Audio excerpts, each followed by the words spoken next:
કે ઈ જમાનામાં બારવટિયાને યાદ કરવા પડે કે 6 વર્ષ આજના જમાનામાં 6 વર્ષની દીકરીને આચાર્ય દરજાનો માણસ મોટરમાં બેહારી લઈ જાય અને ન કરવાનું કૃત્ય કરે 6 મહિનાના 6 વર્ષની દીકરી ઉપર 6 વર્ષની દીકરી ઉપર ન કરવાના કૃત્ય આચાર્ય દરજાનો માણસ કરે એક બાજુ આજના જમાનામાં અને એક બાજુ અમારો જોગીદાસ ખુમાણ નામનો બારવટીયો વગડામાં ઘોડલી લઈને નીકળ્યો અને ઘોડલીના ડાબલા વાગે છે પાગા નાખતા રકાબ ગવી ધાગા ધાગા ભારી પાગા આગા ધાબે નાહી ધાગા ભૂપાણા ગાદ ધને નાગા ધની પાગા હાથ જાય કાતો બીજા ધાગા ગબે નાગા હારા ગબે નારે ઠુમા ઠુમા ઠુમા ઠુમા ધરી ખેલા તેમાં રમે તળપ કે ડાકે માથે ડાણે સુતા તીર ચાસરા ઉડી ઓડા કાળા હુરી જાર સોય સમ પેર સાકોડા વાલે રાસે તીર દેખો કલે લાંબી શેરી ફૂલ વેરી નાખે ડાબા હેરી હેરી હેરી હેરી ડાબા હેરી હેરી હેરી આવી રીતે ઘોડલી ઉપર સવાર થઈને જાતા હતા જોગીદાસ ખુમાણ બનેલી ઘટના છે મેઘાણીજી લખે છે 18 વર્ષની એક દીકરી રૂપના આભરણ જેવી પરી જેવી નદીમાં બરાબર ઘોડી ઉતરીને હળી કાઢીને ઘોડીની લગામ ચાલી જોગીદાસ ખુમાણની ઘોડીની લગામ ચાલી જોગીદાસ ખુમાણ જોઈ રહ્યા કે આ દીકરી મારી ઘોડીની લગામ કેમ ચાલી પોતાને હાથમાં ભાલું હતું અને કીધું બેન કેવા ગયા બોલ્યા નહીં કેવા જાય કે બેન દીકરી લગામ મૂકી દે એ હજી આમ બોલે એની પહેલા એ દીકરી બોલી ગઈ કે જોગા ખુમાણ બેન કે દીકરી નો કહેતો એટલે જોઈ રહ્યા કેમ તન મન ધનથી તમને વરી ચૂકીશું પરી જેવી દીકરી આ બનેલી ઘટના કહું એક બાજુ આજે શું ઘટનાઓ બને છે એક બાજુ જોઈજો તમે કીધું વરી ચૂકીશું તારી ખુમારી ઉપર તારી આંખ તારું તેજ તારો કરડો શેરો તારી મૂછડિયું જોગા ખુમાણ તારી ખુમારી ઉપર મને ઓળ ગોળ સુનું રાહ જોતી હતી ગાયથી નીકળે એટલે તારી હારે હું બારવટા કરીશ અને હું તને તન મન ધનથી વરી ચૂકીશું જોગા ખુમાણ અને હાથમાં ભાલું હતું એની બુડી મારી આમ લગામ પકડી હતી ને કાંડામાં બુડી મારી મુકાવી દીધો અરે અરે જા જા મારી કમરીબાઈ આવું ન બોલાય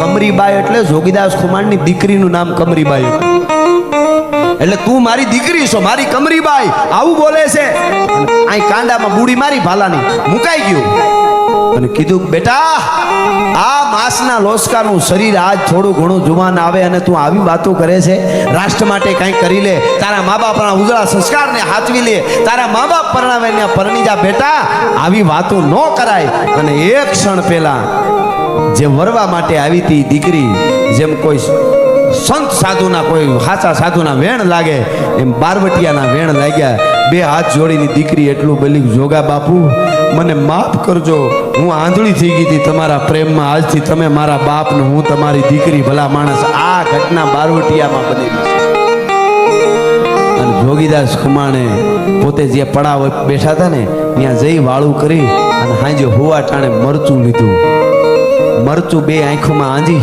અને માથે પાટા વાળ્યા કલ્પના મગજ ખોપરામ નો બે એવી વાત છે મરચી જરા જરા સટણી આંખોમાં નાખી અને માથે પાટા વાળ્યા હવારે પોટા જેવી આંખું થયું અને કીધું કે અરર જોગાભાઈ આ શું કર્યું સાથીદારોએ પૂછ્યું તો કે આંખું બહુ રૂપાળી એમ કોઈ બેન દીકરીનું મન જો આપણા ઉપર રૂપાળી આંખું જોઈને બગડી જતું હોય તો એ આંખુંને બગાડી નાખવી જોઈએ ભલા માણસ એ આંખુંને રૂપાળી ન રહેવા દેવાય આ બારવટિયા કહેવાતા છે કાજળ ઘેર દાદ બાપુ કહે છે કાજળ ઘેરા કાળજામાં એને તેજની જોઈ લકીર જુલમી નરમાં માનવતાના એને હૈડે દિશા છે હીર અંતરના લોટ ઉછાળ્યા અને સમદરમાં વીરડા ગાળ્યા અને સમદરમાં વીરડા ગાળ્યા કહેવાય કહેવાનો અર્થ મારો એટલો છે કે એ આપણી પરંપરા છે એ આપણી વાતો એ કાયમના માટે રહીએ આપણો દેશનો યુવાન રાષ્ટ્રને પ્રેમ કરે ઝાડવાને નુકસાન ન કરે ગમે ત્યાં માવો ન નાખાય કાગળિયા ન નાખાય મારું ઘરથી નીકળું એટલે મારી ધરતી જ મારું ઘર છે એવું જ્યારે થાય ને ત્યારે મોદી સાહેબનું સપના બધાય છે એ પૂરા થાય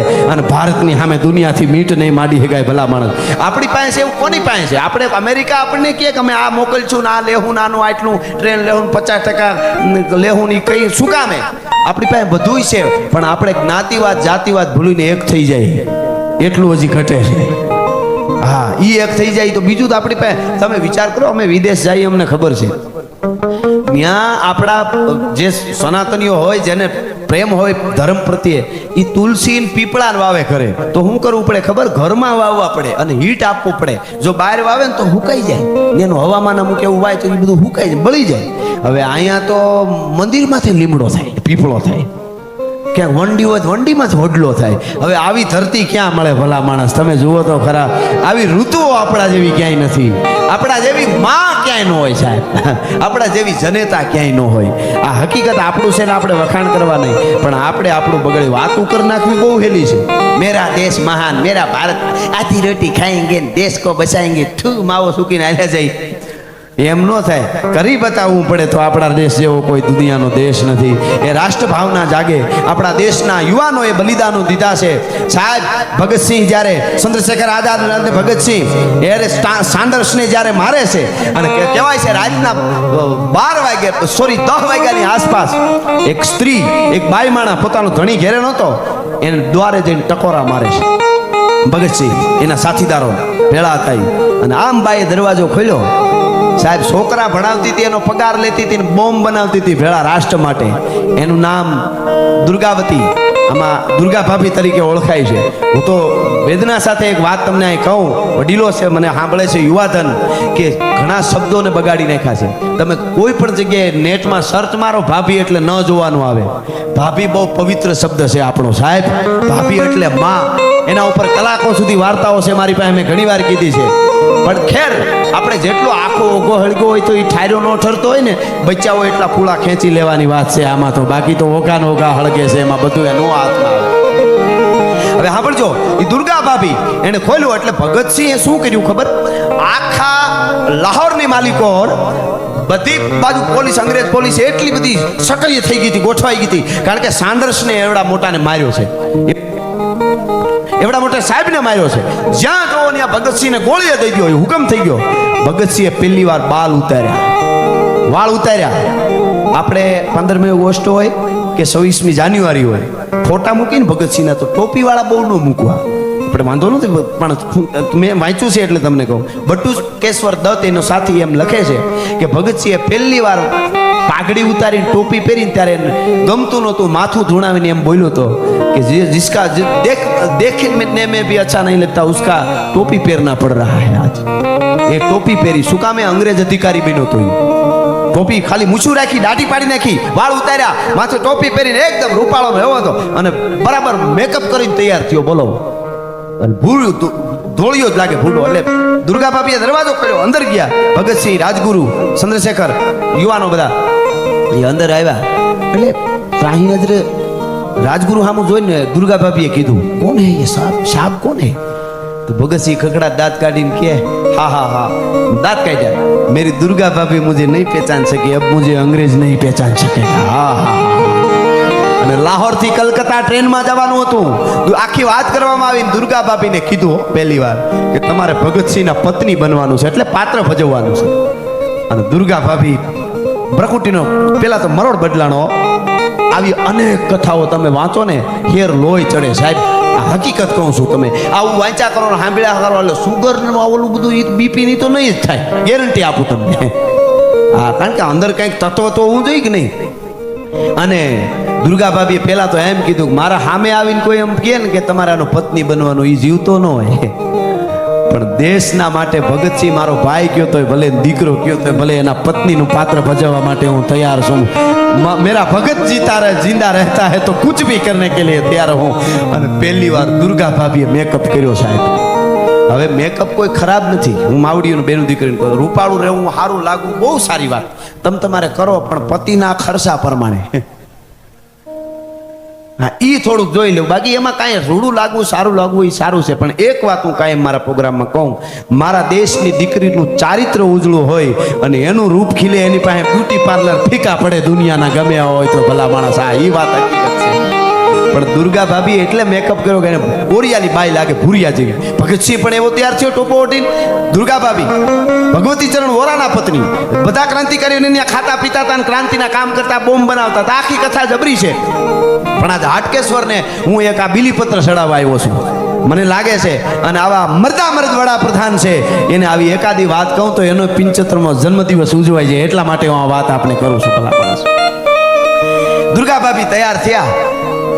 શશી નામનો એનો દીકરો 5-7 વર્ષનો, એને તેડીને હાલતા થયા. શું કરવાનું હતું? રાજગુરુ એનો માણસ બન્યો, ઠેલો ઉપાડવા વાળો, એનો નોકર બન્યો રાજગુરુ. અને ભગતસિંહ છે એ અંગ્રેજ અધિકારી બન્યો. દુર્ગાવતી એની પત્ની બની અને ઇંગ્લિશ બોલતા જાય ને આમ હાલ્યા જાય ને એટલે ગોરાઓને ખબર જ ન પડી. પોલીસની એટલી બધી રેલવે સ્ટેશન ને બધી ચકાસણી ને બધું એટલી સિક્યુરિટી આ તેજથી હાલ્યા ગયા. આમ થોડક રેલવે સ્ટેશન આમ થોડુંક આઘું રહ્યું ને એટલે દુર્ગા ભાભીએ ભગતસિંહને કીધું એ સચી કો ઉઠાલો. હા હા હા ગોદ મેં લઈ લો. મારા શશીને તેડી લ્યો. હવે સાંભળજો, મારા દીકરાને તેડી લે. તો ભગતસિંહ પછી કે બે કેવું દુર્ગા ભાભી મને ક્યાં તેડવાનું કે તમે તેડી લો. મારી પાસે રીએ નો રીએ, તમારાથી એક દીકરો ને જ તેડાતો. ધીરે દઈને કાનમાં કીધું ભગતસિંહ મારા શશીને તેડી લે, કારણ ભગવાન ન કરે નારાયણને આપણને નહીં ઓળખે અંગ્રેજ અને આપણે લાહોરથી કલકત્તા પૂગી જઈશું. મારો પતિ કલકત્તા છે, પૂગી જઈશું. પણ કદાચ અંગ્રેજ પોલીસ ઓળખી જાય અને સીધો ગોળીબાર કરે ને તો મારા શશીને આડો દઈ દેજે. ભગતસિંહની જરૂર છે મારા દેશને, મારા શશીની જરૂર નથી. હા હા હા એકલો એક દીકરો સાહેબ. હો કોક દી વાંચો દુર્ગાવતી કોણ છે. આજ ઘણા દીકરીઓને ખબર નથી કે દુર્ગાવતી કોણ છે. હા એવી તો કેટલીય કથાઓ. આ તો એક વાત ખાલી નાનકડી મેં કીધી અને એણે કીધું કે શશીને તેડી લે અને ભગતસિંહે તેડી લીધો અને બન્યું ને વાંધો ન આવ્યો અને કલકત્તા પૂગી ગયા. કહેવાનો અર્થ મારો એટલો છે, આ ભારતની દીકરીઓ હોય અને આવી દીકરીઓ